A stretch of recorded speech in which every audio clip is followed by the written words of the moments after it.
super simple fact. It's actually three simple three simple things that you have to do on this program to see results, see success, right? And I make it that way. Of course, there's a lot of different intricate pieces to do. Focus on three specific things, three tasks, to actually get results.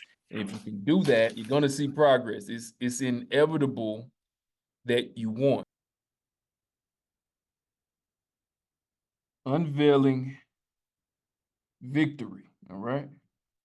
Unveiling victory. I like the word victory. It's a cool word.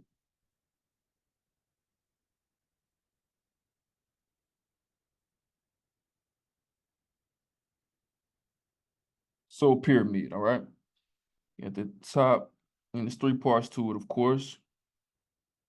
So at the top of this, identifying at the bottom right here is going to be crafting solutions. Okay. And then last, optimization.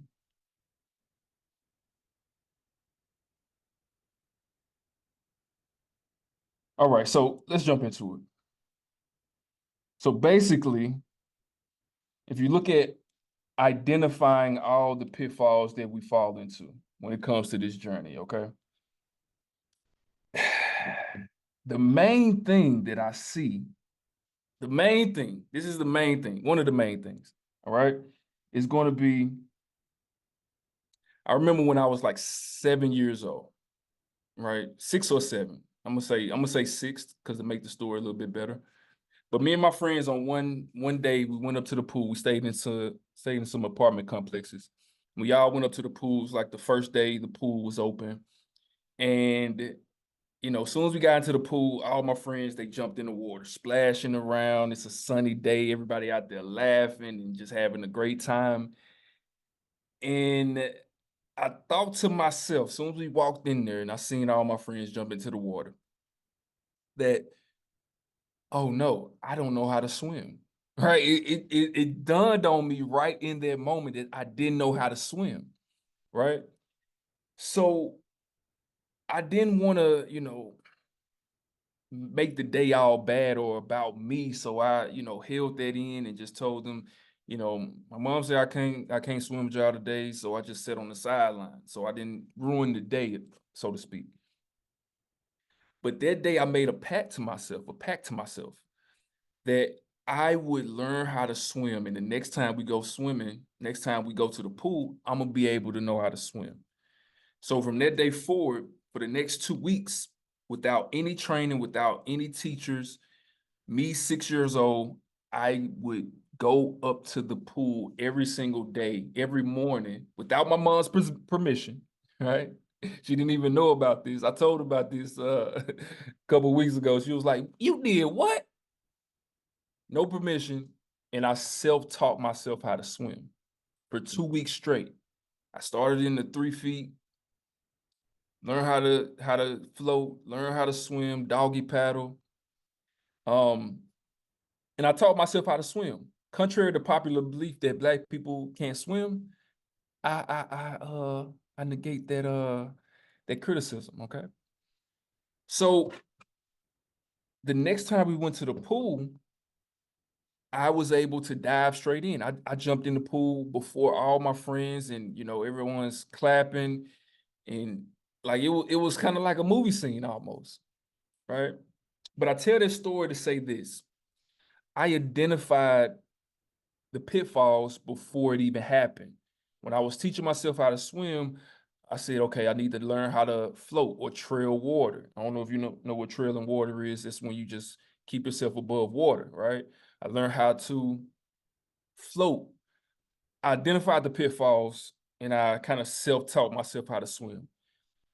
But one thing that prevented me from learning how to swim all that time was my own emotional state. I thought it was too tough. I thought it was too difficult. I thought I couldn't do it. And that all comes down to something I call state control. Now, I didn't come up with this this phrase or this topic, the first time I heard this was from someone called Tony Robbins, right? And basically, state control is just a fancy word on how to say controlling your emotions. Now, you might say, Justin, what does this have to do with getting fit and losing weight and getting stronger?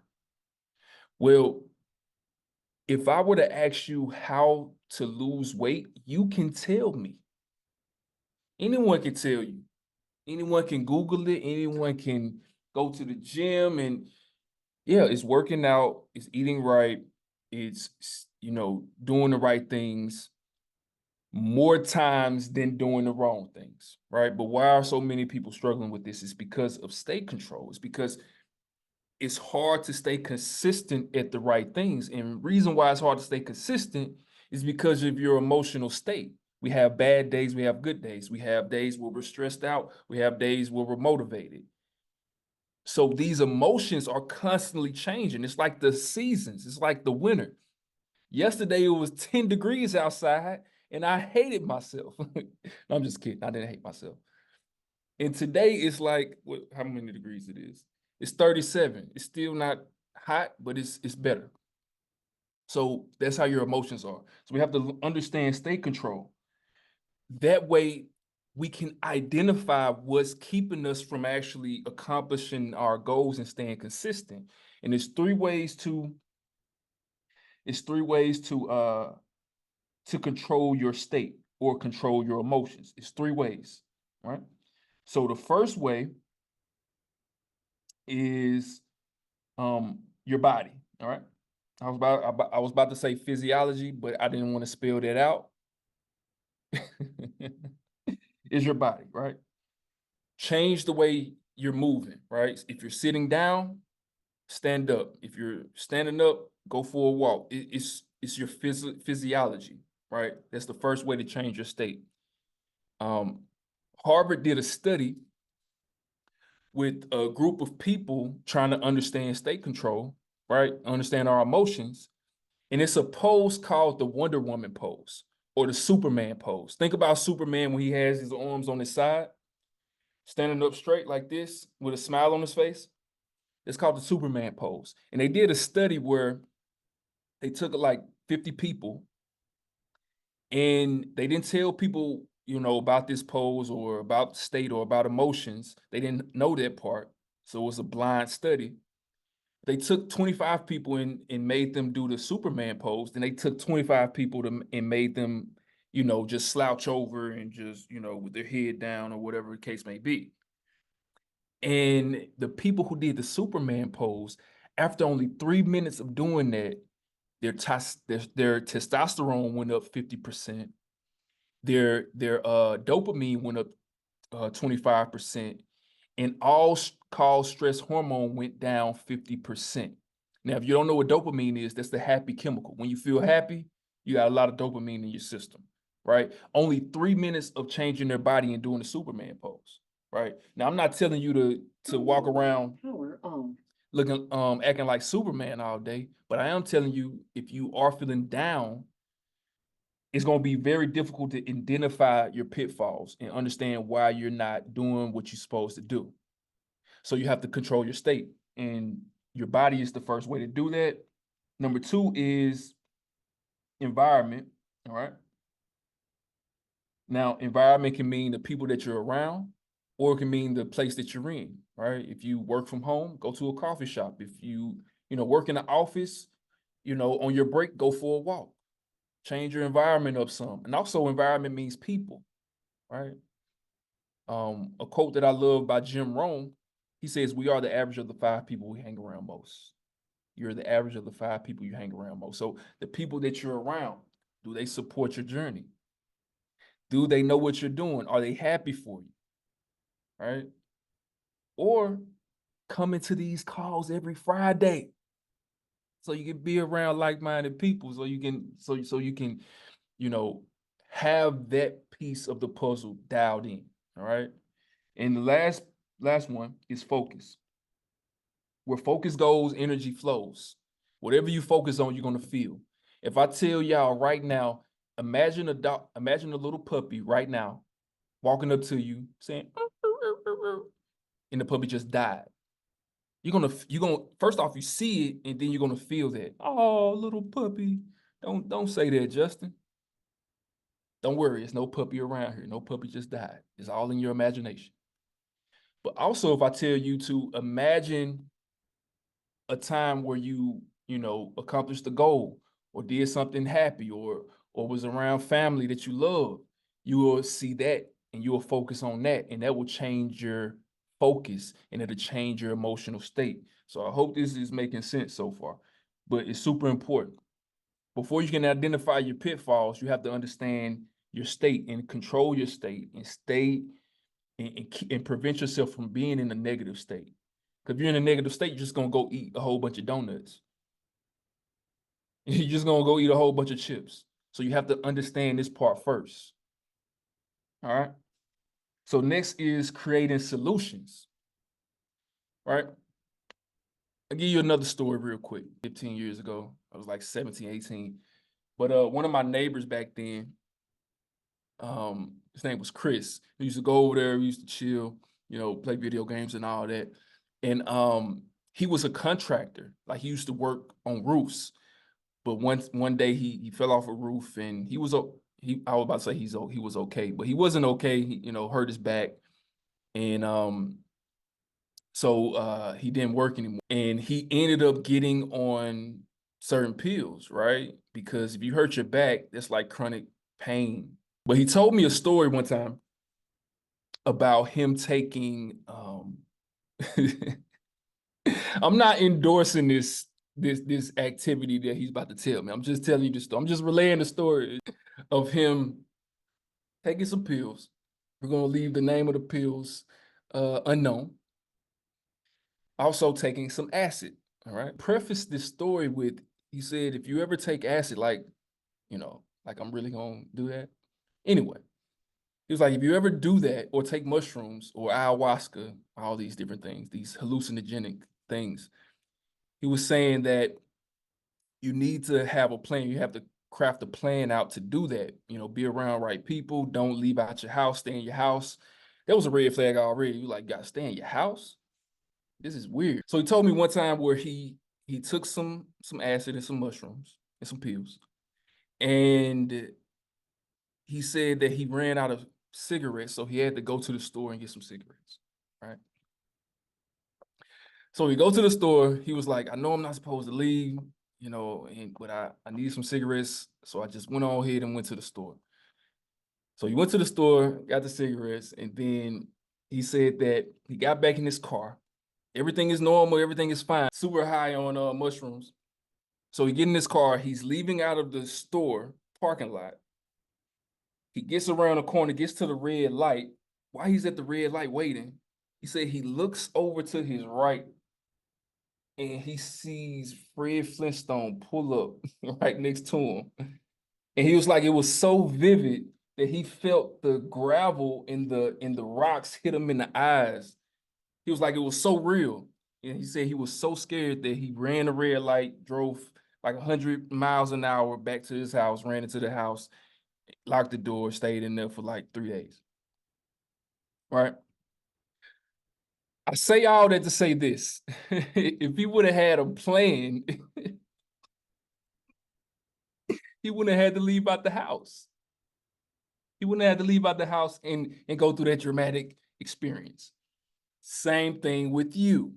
That's a weird story to get to where I'm about to go. But having a plan, crafting out your solutions, right? Crafting out your solutions. And one of the best ways to do that is putting it in your calendar.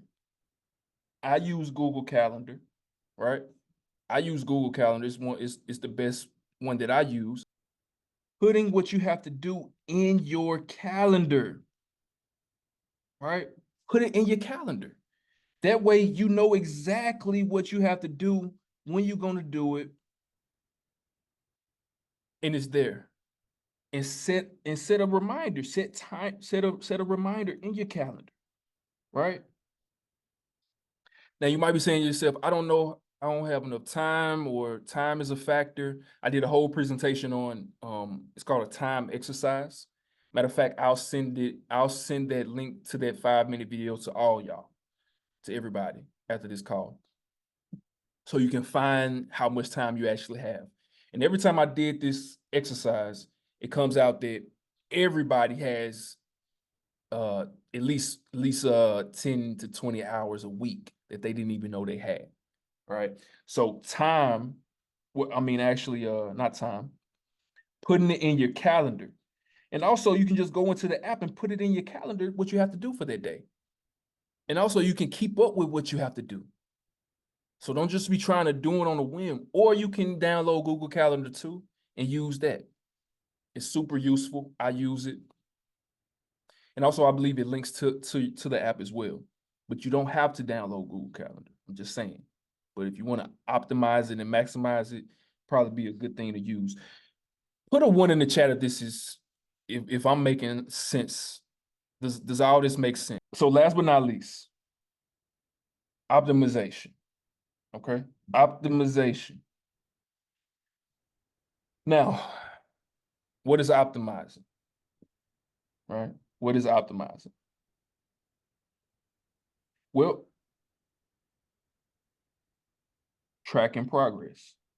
Yeah, we get into the nitty-gritty now. Tracking progress. Very important. Very important. You have to track. You have to know what's going on. You have to know what's going on. You have to be in control of your day, in control of what you got to do for the day.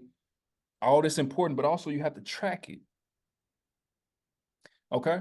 I'll tell you one more quick story of, when I was, when I did music. Okay? I did music, would frequently go to the studio, and one of the people I used to go to the studio with was one of my friends. His name was Jay, okay? And one day we went to the studio, and we actually went to the studio in, we'll just call it a bad part of town, okay? Yeah, we was in the hood, okay? And we went to the studio. We was in there, we did a few songs, great songs. We was in there like all night, and it ended up being, about 1, 2 p.m. in the morning when we was getting ready to leave, right? So we walk outside, we dapping up everybody. Yeah, that was a good session. See y'all later. Boom, boom, boom. And as soon as we get outside, we like,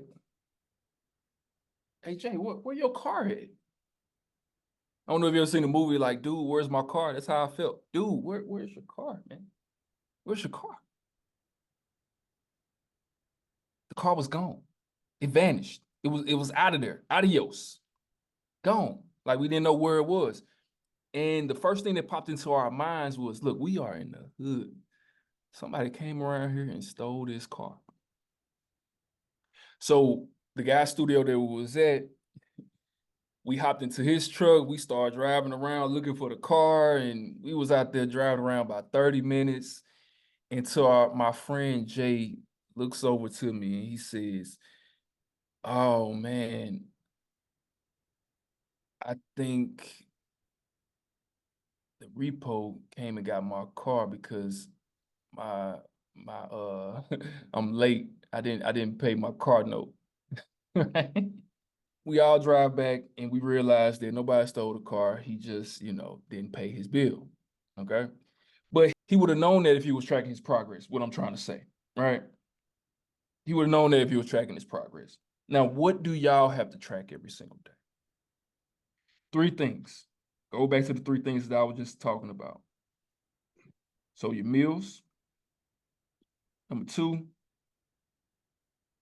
workouts. And 3, body stats. Okay, body stats. You log in your meals, right? You mark your workouts complete.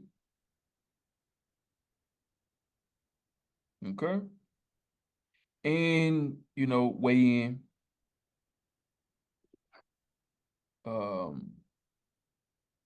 and pictures. Okay. Very important right here. Very important. And that's the only 3 things that you have to do. That's it. Log in your meals every day. Hit your numbers. Hit your workouts when they're on the calendar, and weigh in on the days that you have to weigh in and do your progress pictures. If you can literally just do those 3 things, if you do those 3 things, I know how to help. But if you don't log in your meals, it's impossible for me to help. The only thing I can do is focus on helping you log your meals every day. Right? But that's not the end all be all. Logging in your meals every day is not the end all be all. Maybe we have to fix your metabolism first.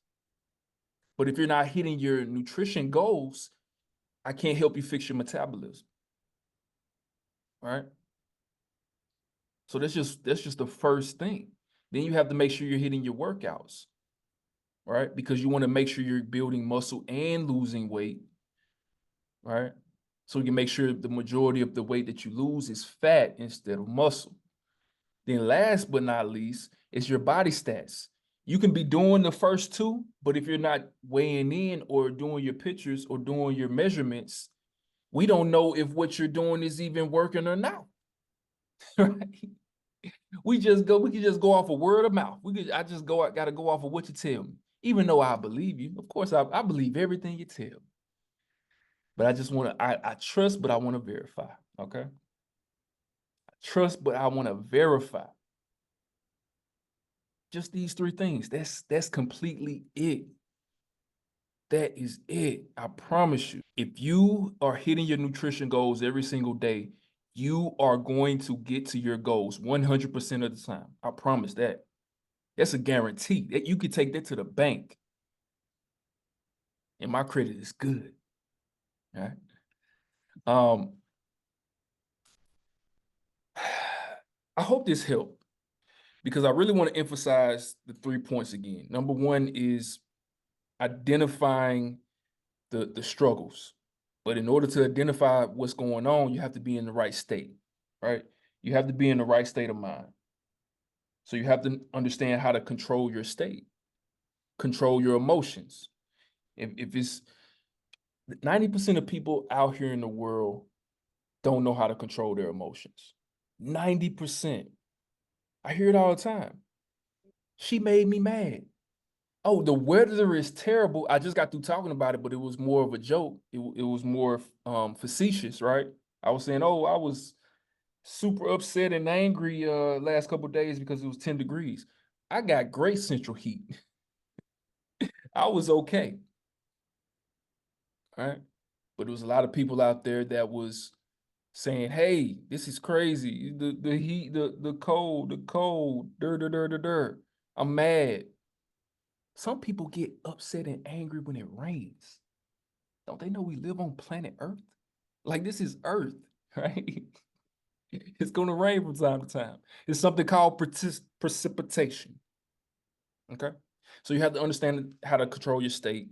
Number 2, crafting solutions. But the only way you're able to craft the solution is putting it in your calendar, setting reminders so you can build those habits.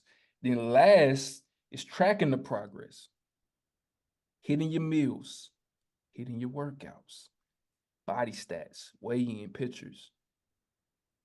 I promise you, if you just write those 3 things down and make sure you do those 3 things, you're going to get to your results. And you're going to get the best way possible. I promise. Other than that, look, appreciate y'all joining me, hopping on, allowing me into your homes, right? Allowing me into your house, your household. Before we hop off, I just want to say, look, I want you to succeed. I want you to win. I want you to get to your results, because it's important for me as well. I want to help people make lasting changes. But the only way I can do that is if you help me too. You got to help me too. Help me to help you. All right. So I'll leave it with that. We'll adjourn, like the judge be saying, even though I'm not saying I've never been in front of a judge before. Who said that? All right. Let's adjourn this and keep going, keep going, keep going. Imperfect consistency outweighs perfect inconsistency any day of the week. You don't have to be perfect, but as long as you remain consistent, you can't lose. Fuel yourself, don't fool yourself. And I will reach out to all y'all with that time exercise in your messages because I feel like that'll help you out with time, unless you've already done it before. All right. Other than that, peace out, and I will talk to y'all real soon, okay?